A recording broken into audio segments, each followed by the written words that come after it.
আমরা এর পূর্বে পঞ্জিকা দেখার নিয়ম কয়েকটি পার্টে এনেছি, তারপরেও অনেকের অসুবিধা হচ্ছে।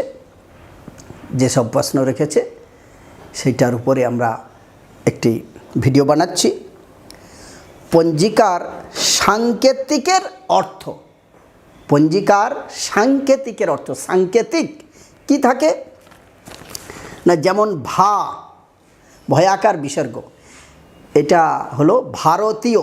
দি মানে দিন বা দিবা, এটাও হলো দিন, অর্থাৎ দিনের বেলা।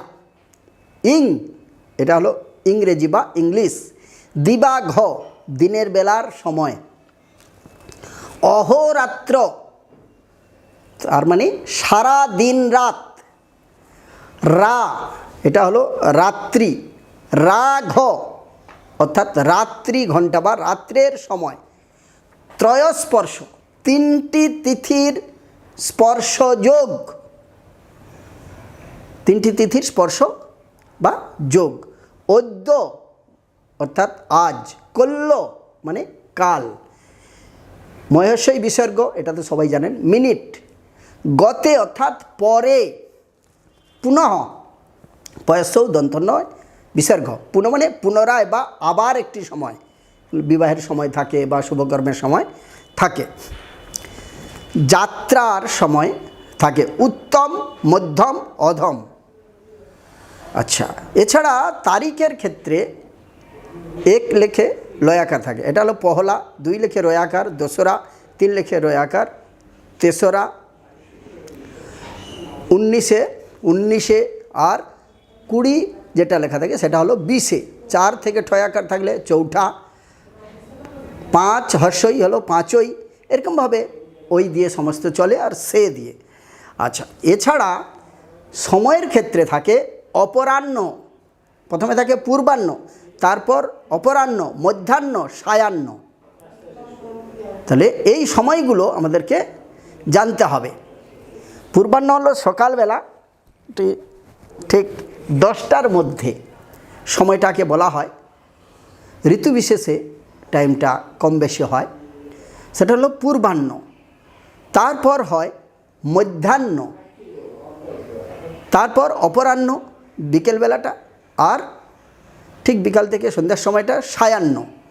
ওই সন্ধ্যার সময় যে টাইমটা, ওটাকে বলা হয় প্রদোষ, অর্থাৎ সূর্যাস্তের পর প্রায় 2 ঘন্টা সময়কে বলা হয় প্রদোষ। ওই সময় আবার অনেকে ব্রহ্ম মুহূর্ত বলে। আর ভোরবেলা সূর্য উদয়ের আগের সময়টাকে বিশেষভাবে লোকে ব্রহ্ম মুহূর্ত বলে। এই সময়ের খুবই গুরুত্বপূর্ণ সময় বলা হয় বা ব্রহ্ম মুহূর্ত বলা হয় ওই সময়টাকে। আচ্ছা, এছাড়া আছে পূজারও 3টি লগ্ন: চর, স্থির, দাত্তক। এটা জ্যোতিষের মতে কীরকম হবে না, মেষটা হলো চর, বৃষটা হলো স্থির, আর মিথুনটা হলো দাত্তক। তাহলে এরকমভাবে সাজাতে হবে। মেষ, বৃষ, মিথুন হলো, তারপর সিংহ, কন্যা, তুলা, বৃশ্চিক, ধনু, মকর, এইভাবে যাবে। তাহলে চর, স্থির, দাত্তক, চর, স্থির, দাত্তক, চর, স্থির, দাত্তক। যে মেন ঘরগুলো হবে সেই 4টি ঘর, সেটা হলো চর। এই শুভ হলো স্থির বা দাত্তকে শুভ সময় থাকে বেশি। বিবাহের সময়ও এরকমই 3টি লগ্ন থাকে।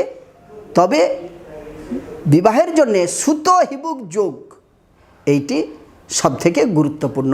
এইগুলোতে বৃহস্পতি এবং শুক্রের যে সময় সেটি থাকে, সেই জন্য এটা সুত হিবুক যোগ, এটা বিবাহের জন্যে খুবই ভালো। এইভাবে যে সংক্ষেপ যে কথাটা থাকে পঞ্জিকাতে সাংকেতিক, সেই কথাগুলো বলা হলো। এতে আপনাদের নিশ্চয়ই সুবিধা হবে পঞ্জিকা দেখার জন্যে। এরপরে কোনো অসুবিধা হবে না। যদি কোনো অসুবিধা হয় আপনারা কমেন্ট বক্সে লিখবেন, আমরা চেষ্টা করব যথাযোগ্য উত্তর দেওয়ার। ওম নমো ভগবতে বাসুদেবায়।